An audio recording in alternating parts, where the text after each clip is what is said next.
ମାନେ ସମସ୍ତଙ୍କୁ ଶୁଭ ସକାଳ। ଦେଖିପାରୁଥିବେ ଆଙ୍କେ ହେଉଛନ୍ତି ମୋର ବାପା।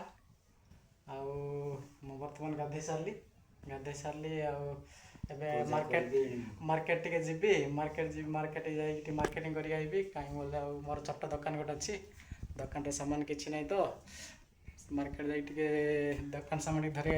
ଦେଖିପାରୁଥିବେ ମୋର ଛୋଟ ଦୋକାନ ଗୋଟେ। ଏହି ଦୋକାନରୁ ମୁଁ ଚଳୁଛି ଆଜ୍ଞା। ମୁଁ କ'ଣ କରିବି, ମୁଁ ଏତେ ପାଠ ପଢ଼ିଲି ତଥାପି ମୁଁ ଏବେ ଜବ୍ଲେସ୍। ତଥାପି ଟ୍ରାଏ କରୁଛି ଆଉ ଭଗବାନଙ୍କୁ ପ୍ରାର୍ଥନା କରୁଛି ଯେ ଭଗବାନଙ୍କ ଦୟାରୁ ମୋର କିଛି ନା କିଛି ଗୋଟେ ଜବ୍ ଗୋଟେ ହେଇଯାଉ ବୋଲିକି। ସବୁବେଳେ ମୁଁ ପରିଶ୍ରମ କରୁଛି ଆଉ ମୁଁ ଜାଣିଛି ପରିଶ୍ରମର ଫଳ ନିଶ୍ଚିତ ମିଳିବ ବୋଲିକି। ଏପଟେ ଦେଖୁଥିବେ ଆଉ ଗୋଟେ ଠାକୁର ମନ୍ଦିର, ଏପଟେ ଠାକୁର ଅଛନ୍ତି।